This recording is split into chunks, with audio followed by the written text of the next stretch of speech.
Hello दोस्तों, आज मैं यस बैंक की बात करने वाला हूँ। यस बैंक के क्वार्टर वन रिजल्ट्स आ चुके हैं। जैसा मैंने आपको पिछली वीडियो में बता दिया था कि 23 जुलाई को इसके रिजल्ट घोषित होने वाले हैं। मार्केट क्लोज होने के बाद में इसके रिजल्ट्स आए हैं और रिजल्ट बहुत ही ज़्यादा शानदार रहे। इन रिजल्ट्स के बाद में अब आपका आगे का एक्शन प्लान क्या होना चाहिए, मैंने इस रिजल्ट को इस तरह से एनालिसिस किया है दोस्तों कि आपके मन में किसी भी तरह के डाउट न रह जाए कि आपको यस बैंक में अब आगे कैसे ट्रेड करना है। ऐसा कुछ होने वाला है क्या कि अब यस बैंक में सिर्फ एक अच्छा मोमेंटम ही हमें देखने को मिलेगा, जबरदस्त तेजी का माहौल ही देखने को मिलेगा, या फिर इसमें वही 13, 14, 15 के आसपास ही ट्रेड देखने को मिलता रहेगा आने वाले टाइम में। ये सारी चीजें हम इस वीडियो के अंदर आज दोस्तों डिस्कस करने वाले हैं कि यस बैंक से जुड़ी आपकी सारी कंफ्यूजन दूर हो सके। तो चलिए शुरू करते हैं इस वीडियो को। मैं सुमित आपका अपने चैनल में बहुत बहुत स्वागत करता हूं। अगर आपने अभी तक हमारे चैनल को सब्सक्राइब नहीं किया तो शेयर मार्केट से जुड़ी सारी अपडेट्स को पाने के लिए हमारे चैनल को अभी सब्सक्राइब कीजिए। सबसे पहले हम इस स्टॉक के कारोबार पर नजर डाल लेते हैं। आज ये स्टॉक 13.10 पर ओपन होता है, 13.20 का हाई बनाता है और 13 रुपीज का लो बना करके 13.10 पर ही अपनी क्लोजिंग दे देता है। लेकिन अगर हम इस स्टॉक के अंदर आज खरीदारी की बात करते हैं तो लगभग इसमें 6.25 करोड़ शेयर्स का कारोबार देखने को मिला था। यस बैंक में लगभग इतना कारोबार हमेशा ही देखने को मिल ही जाता है, लेकिन डिलीवरी की अगर हम बात करें तो लगभग 50% की इसमें हम कह सकते हैं डिलीवरी आज उठाई जाती दिखाई दे रही है। अब हम चलते हैं यस बैंक के क्वार्टर वन के रिजल्ट की तरफ। इसमें मैं मेनली आपके साथ में दो चीजों को डिस्कस करूंगा, एक ईयरली बेसिस पे इसका परफॉर्मेंस कैसे इंप्रूव हो रहा है और कितना इंप्रूव हुआ है, और एक क्वार्टरली बेसिस पे इसका परफॉर्मेंस किस तरह से इंप्रूव हुआ है। तो देखिए, सबसे पहले इसमें आ रहा है इंटरेस्ट अर्न। अगर हम इंटरेस्ट अर्न की बात करते हैं तो इस बार इनका क्वार्टर वन में लगभग 4,52,000 रुपए का इंटरेस्ट आया है। ये करोड़ में है दोस्तों।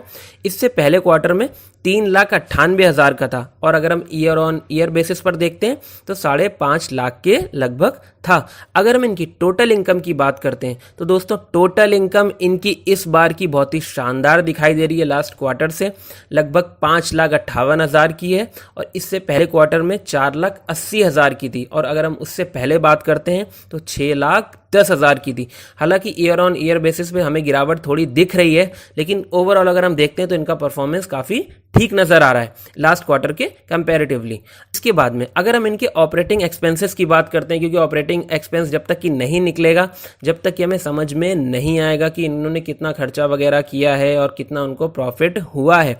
अगर हम इनके ऑपरेटिंग एक्सपेंसेस की बात करते हैं तो इनके लगभग 1,53,000 रुपए के इनके ऑपरेटिंग एक्सपेंसेस हैं, जो कि लास्ट क्वार्टर में 1,61,000 के थे। तो इन्होंने कहीं ना कहीं अपने एक्सपेंसेस को भी कम किया है।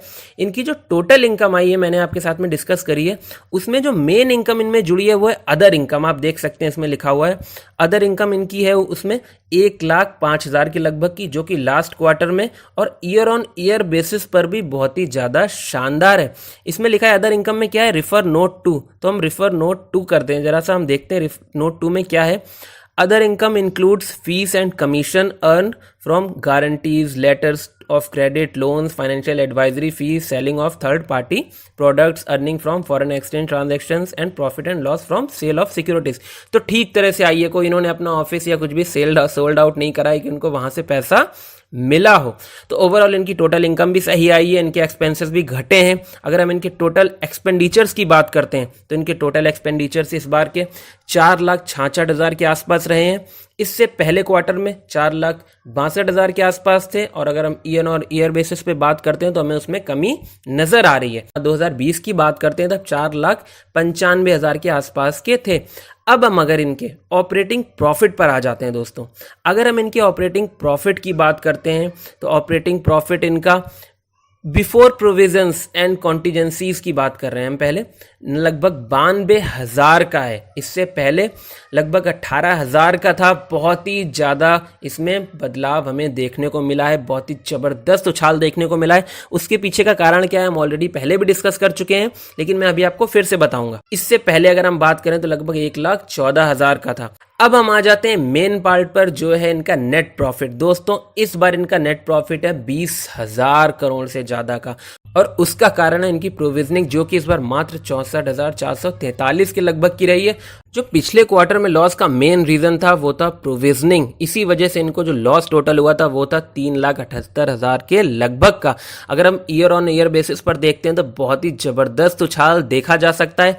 उस टाइम पर भी प्रोविजनिंग ज्यादा थी, लेकिन इस बार की प्रोविजनिंग बहुत ही ज्यादा इन्होंने कम कर दी है। उस क्वार्टर में भी अगर हम ईयर ऑन ईयर बेसिस पर देखते हैं तो लगभग 1,08,000 के आसपास थी, इस बार तो मात्र 64,000 है। लेकिन अगर हम प्रॉफिट की बात करें तो प्रॉफिट 5 गुना तक की बढ़ता हुआ हमें दिखाई दे रहा है ईयर ऑन ईयर बेसिस पे, जो कि यस बैंक के लिए एक बहुत ही बेहतरीन खबर है।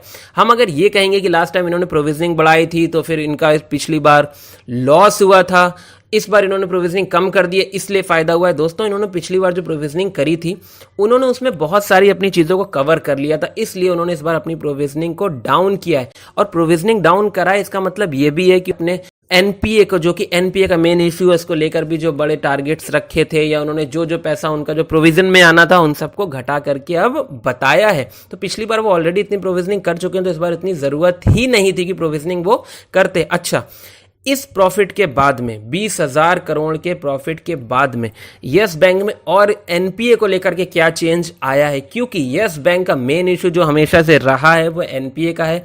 एनपीए के चलते ही इतना ज्यादा दबाव देखने को मिलता रहा है हमेशा से यस बैंक के अंदर। सबसे पहले हम यस बैंक के ईपीएस की बात कर लेते हैं। अगर हम इनके ईपीएस को देखते हैं तो लगभग इस बार का ईपीएस इनका प्लस में आ गया है 0.08 का।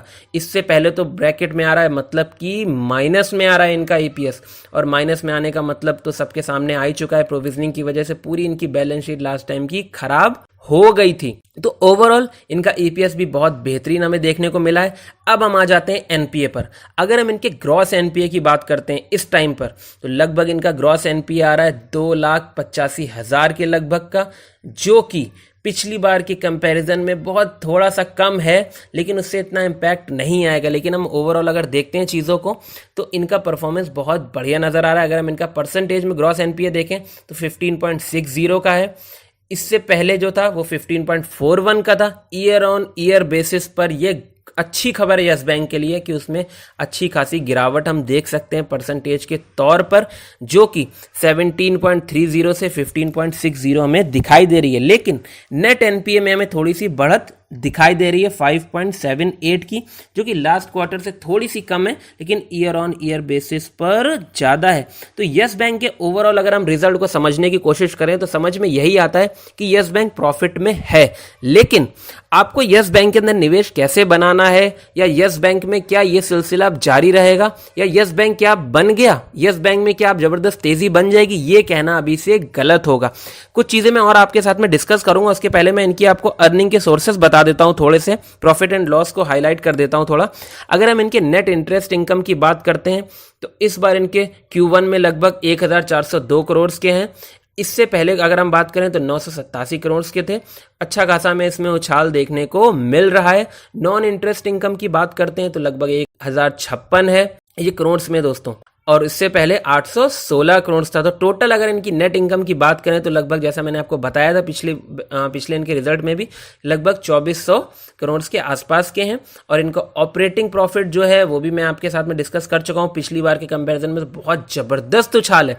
मेन जो सीन है वो प्रोविजनिंग मेन जो सीन है इनका वो है प्रोविजनिंग, जिसपे इन्होंने बहुत ज्यादा गिरावट करी है, लगभग 87.7% की गिरावट करी है। उसका कारण साफ साफ है, इन्होंने एक बार में ही अपनी सारी प्रोविजनिंग पिछली बार ही दिखा दी थी, जिससे कि ये कंपनी प्रॉफिट में आ पाए और अपने ग्रोथ को और ज्यादा बढ़ा पाए। ओवरऑल यस बैंक का परफॉर्मेंस अब हमें सुधरता हुआ नजर आ रहा है। लेकिन यस बैंक में मैंने आपको पहले भी एडवाइस करा है, बहुत से लोगों को शायद अच्छा भी ना लगे, कि आपको एकदम से इन्वेस्टमेंट अपना नहीं बढ़ाना है। एक क्वार्टर के रिजल्ट से कुछ भी इतना बदलने वाला नहीं है। हमें अच्छा मोमेंटम दिख सकता है मंडे को, लेकिन आपको ठंडे दिमाग के साथ में अपना इन्वेस्टमेंट यस बैंक में बनाना चाहिए। हो सकता है मंडे को आपको ये अच्छे थोड़ा सा अब दिखे, 15-20% तक भी जाता हुआ दिखाई दे सकता है। लेकिन में अगर निवेश करना चाहते हैं तो थोड़ा थोड़ा करके कर सकते हैं। जब इसके Q1, Q2, Q3 regular basis पर हमें इस तरह का प्रॉफिट नजर आएगा, तब हम ये कह सकते हैं कि यस बैंक धीरे धीरे करके अपने आप को सुधार रहा है और अपनी ग्रोथ रेट को बढ़ा रहा है। अभी जो नजर आ रहा था मैंने आपको बता दिया है कि मुझे 50 रुपए तक की इसके लेवल नजर आते हैं 2 साल के नजरिए से। जिस तरह का इसका आज का परफॉर्मेंस अगर कंसिस्टेंसी के साथ में चलता रहता है तो हम इसे कह सकते हैं बहुत बढ़िया परफॉर्म करेगा आने वाले टाइम में। तो मेरी राय में आप इसे होल्ड करके चल सकते हैं। बाकी आप कोई भी इन्वेस्टमेंट करना चाहते हैं तो एक बार अपने फाइनेंशियल एडवाइजर से चार्ट वगैरह पर रिसर्च करने के बाद कीजिएगा। अगर आपको ये वीडियो अच्छा लगा है तो प्लीज हमारे वीडियो को लाइक एंड शेयर करना बिल्कुल भी मत भूलिएगा। Thank you so much for watching this video.